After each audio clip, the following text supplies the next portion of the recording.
Hello, and thank you for joining Humanity Matters Through Art. I am your host, Ranelle Wolf, and we are taping this at our television center at HMTV in the Holocaust Museum Tolerance Center, located in Glen Cove in Long Island. And if you've never come, you will not ever be the same as you walk in when you walk out. And I have the incredible pleasure to introduce an incredible artist, a visionary of real estate, property, ethics, and education. And that is our topic, sacred space and real estate. I'm going to introduce the infamous Esther Muller. I call her Queen Esther because she is a first-generation survivor. But because this is going to be so very special, I'm going to have Dr. Bernie Fershman do the second part to really deep dive into her background and what it meant to be first-generation Holocaust survivor. We don't have many. But I will start right now and introduce Esther. I think she's a queen. Oh my gosh. Well, thank you very much, and it's great to be here. Thank you. Esther, when I first met you, I was very new to the East Hampton Jewish Center. I was a newbie, and maybe in the second Torah class, Torah really means Bible.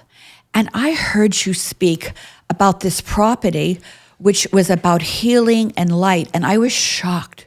But I knew that I could spot an artist in any crowd, and I knew you were special. But as I excavated more of your life and knew so much more about you, I knew we had to bring you to our listeners to understand what goes into real estate, the education to provide the next generation and for the existing generation to do this, because real estate is, as you said the other day, something everybody wants to own, as you even intimated that your parents had bought the building, that they developed a business. So I want to welcome you, and I would also like to ask you, as a daughter of a Holocaust survivors, how has that legacy shaped your approach to business, creativity, and your mission in real estate? Wow. That is a great question. Thank you. Great question. Why didn't you call me beforehand so I could think about it? So it's very spontaneous. And how did my family shape it? So my parents, my mom was in Auschwitz, Holocaust survivor, and she was taken away at the age of 16. And my father was in the underground in Budapest. My mother is from Czechoslovakia. And I was brought up with a mom who was 19 years old when she gave birth to me, having spent 3 years in Bergen-Belsen and in Auschwitz, having lost her mother and father and 5 brothers and sisters, and a father who lost his 6 brothers and sisters out of 12, and mother and father. So my creativity, my artistic ability, my entrepreneurial spirit all came from my family, from a family that was survivors. How do you, as a child, survive yourself when you're going through the pain and aches of what a mother feels every day? My mother never left Auschwitz. My mother always suffered, always was angry. And because of that, she herself became very, very successful, because on the outside world, she was strong, she had resilience. So the creativity was amazing. But I must tell you about the creativity, yes, because when my mother was in the DP camp after Auschwitz, she met my father there. My father's first love is singing. He was the first actually boy after 5 girls and had a magnificent voice. So they're in a DP camp in Italy after the war, and they fall in love. My mother wants to go to Israel. My father wants to be a singer, an opera singer in America. Talk about creativity. My mother, who was really already at the age of 19, very business, very entrepreneurial, very creative, by the way, very. So you talk about art. Yes. This is a perfect example Thank of you. 2 artistic people Thank you. who had creativity and decided, what are we going to do with it? Beautiful. So my mother, who's also a very realistic girl at 19, says, I don't think people who go into singing make any money. So I don't want you to be a singer. Do you have any other skills? And he said, well, while I was in Hungary going to school, I loved this knitting factory that I used to visit. And I used to design for the boss these sweaters. And my mother said, oh my God, I was brought up with my mother who was a tailor. And I learned how to design clothes. Why don't we take your knitting ability and my, sewing ability, and we're going to go to Israel. He says, I want to come to America. My mother is more of the entrepreneurial spirit. She says, no, we're going to Palestine. This is before Israel is born. So here are these 2 children, 19-year-old and a 21-year-old. Creatives. Creative. Using their creative ability to where are we going to survive.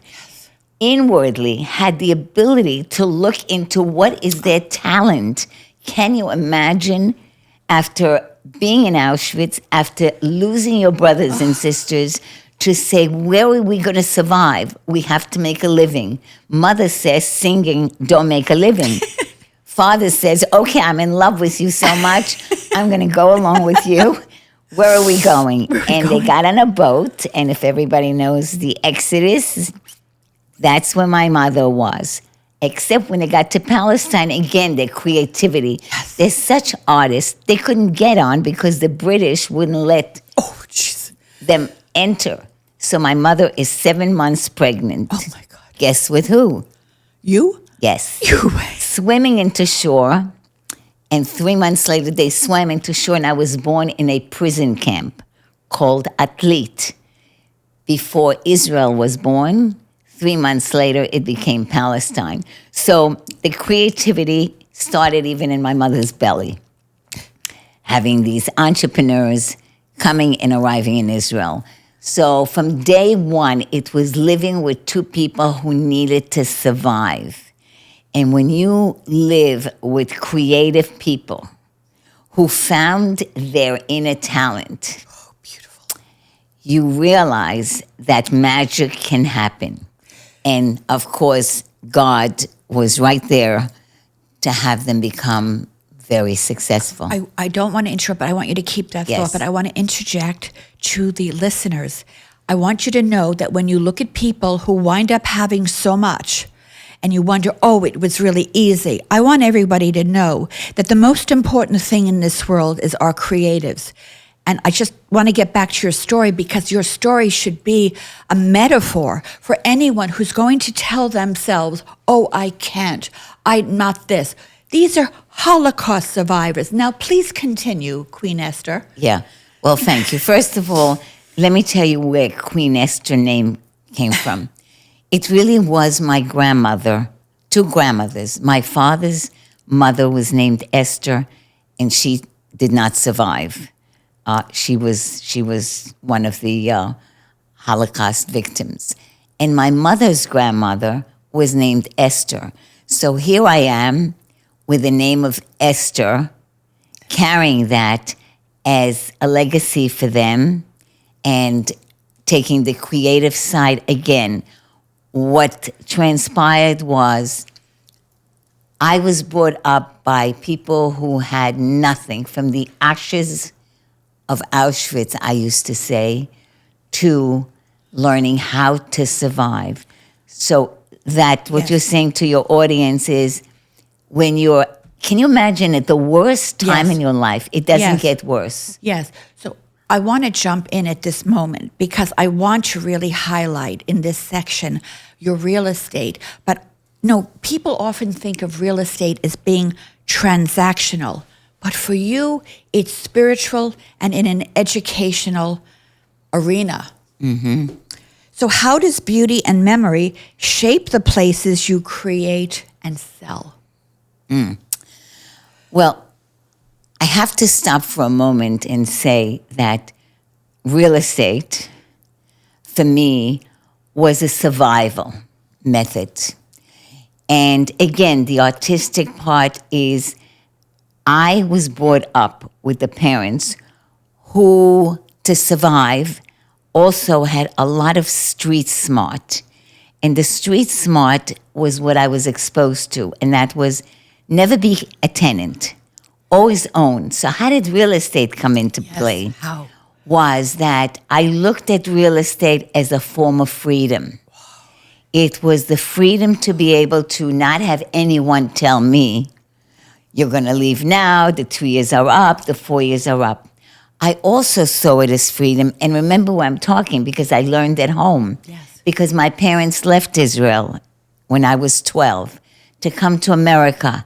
And what I saw was two entrepreneurs creating wealth through real estate. Fabulous. So here's the freedom of no one's going to tell us what to do. Instead of paying rent, we'll pay a mortgage to the bank. That makes sense. Right. And they also realized that the increase of value and equity, very creative wealth management, I would almost say, Yes. they realized, and then I learned that, oh my goodness, I can buy a condominium for $50,000, and a year later it becomes $60,000, $70,000. So the creative portion of the financial survival, again, ability was how do you take a piece of property and then increase in value? When I started to sell, it wasn't about real estate. It was about making people that I met feel good about themselves. It's their home. It's their shelter. It's where most of the money you spend all month, and then you sleep. And so I didn't really do it for the money. I did it because Love. I felt, yes. The fire. The- The fire no in question. your belly. No question. But Esther, Yeah. you were I didn't say, she sold over $1 billion plus of real estate. But you could have stopped. You see, this is what I want to tell our listeners. You could have stopped, enjoyed the wealth, but no. What made you become an educator to uplift people? Because we need to elevate and educate. And you have a continuing education program that you co-founded. Yeah. Why, Esther, after all the success, do that? Great question. Thank you. In retrospect, I didn't know at the time. So in retrospect, after creating the Real Estate Academy and after being, thank God, very successful, I realized my give back was that I can afford to now take what I've learned. And of course, the greatest mitzvah, as Maimonides used to say, was if you can teach others the skills to make money, to earn a living, to become successful, how much of a better deed or a mitzvah can you do? And seeing that my parents did it, I now was in a position after selling, because I didn't have to work 9 to 5, I could take care of my child, I could work in the middle of the night. So it gave me the flexibility without a ceiling over my head to make enough money to then say, how do I help others now? Beautiful. Because at the end of the day, what I do with my school and education is provide the skills, the excitement, the motivation to be able to get into a business of your own. Because in real estate, all you need is 3 weeks. You learn the game, and then it's the coaching part for me that became even more important than getting the commission check. Well, This is really beautiful. I want to interject because I study in a Torah class, which is really, Torah is the word for Bible. And about a couple of weeks ago, she blew my mind again. I was just blown away. We're in the Parsha, and you say you're adorable because Esther is also the divine feminine in real estate. She uses what a woman, the strength of a woman and her intuition. And we were learning about the 3 women that weren't going to get their inheritance.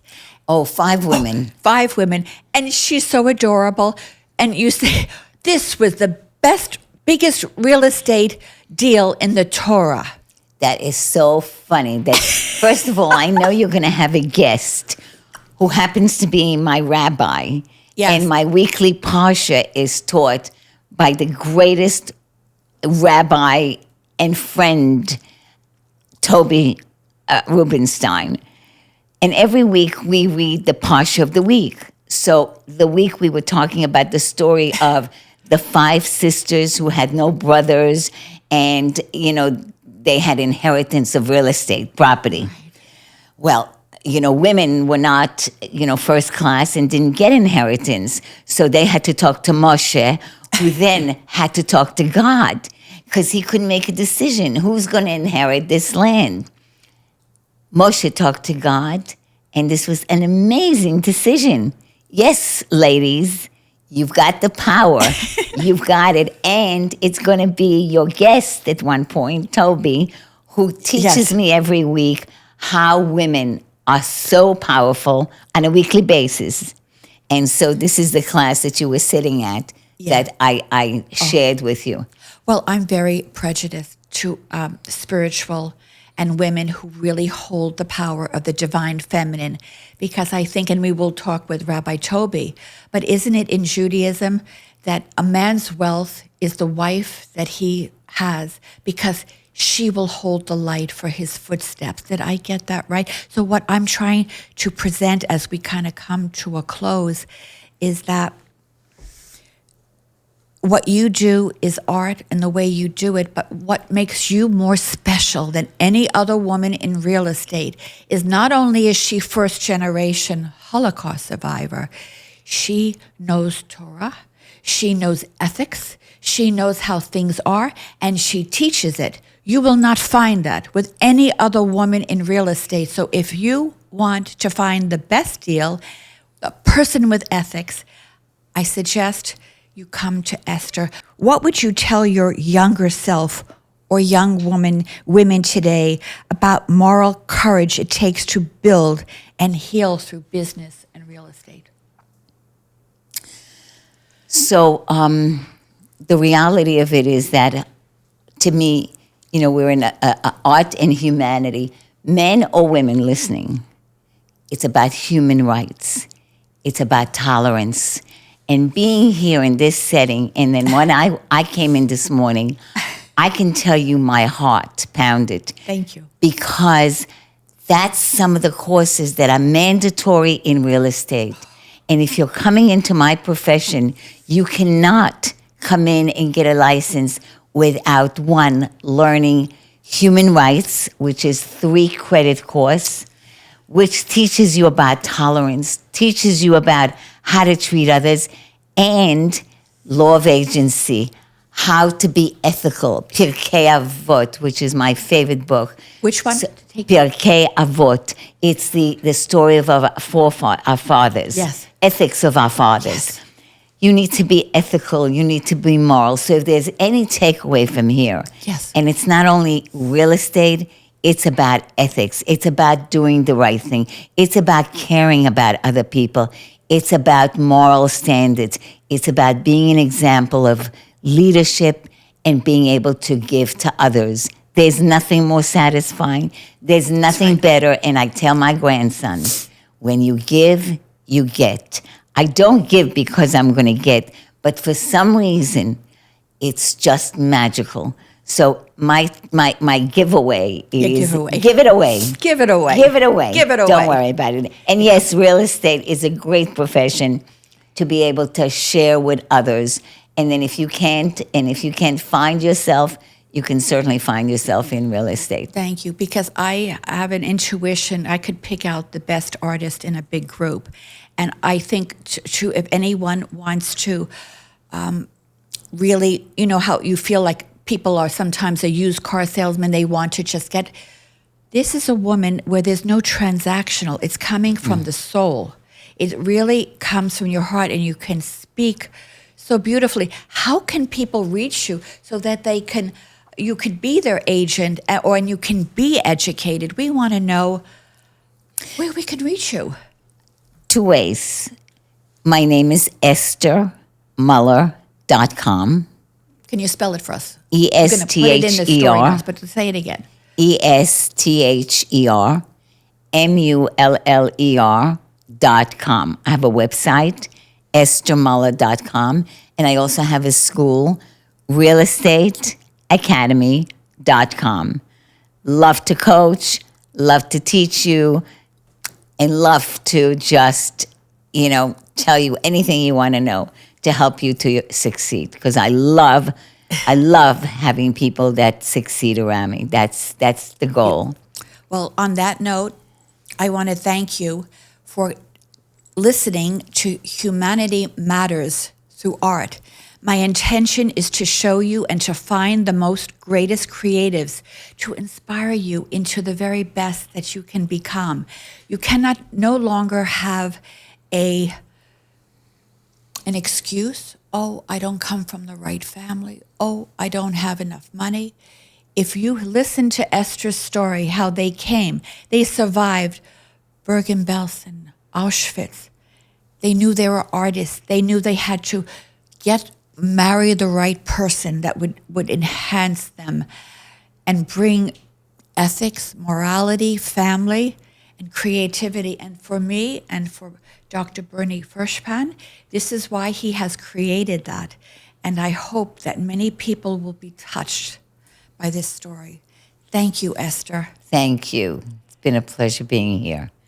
It's a fabulous place to come into. Wow. Thank you. You don't come out the same, do you, Esther? Well, I'm already in. I didn't leave yet, and I'm not the same. Because I'm touched. The ethics. You don't walk out of here being unethical. Yeah, for sure. And, emotional, too, because your entrance is the entrance to what humanity is all about, and is just coming in. Yes, the sacred space. Oh, and my that's what God. I'm in love with. I'm in love God. as an interior designer, sacred space, as an artist, as an Architecture. educator. If you don't have this, It's beautiful. This is what this is. This is oh my art. God, you have to come here. You're Look, right. you have to come here. Thank you so much, because it took us a while, but when we entered the gates, all of a sudden I felt the humanity. emotion, and I Yes. went, oh my God. The entrance to humanity. So again, I Amazing. thank you. I am Ranelle Wolf, your podcast host through Humanity Matters Through Art. So please tune in and follow us. We are trying to change one person at a time through Humanity Matters. Thank you.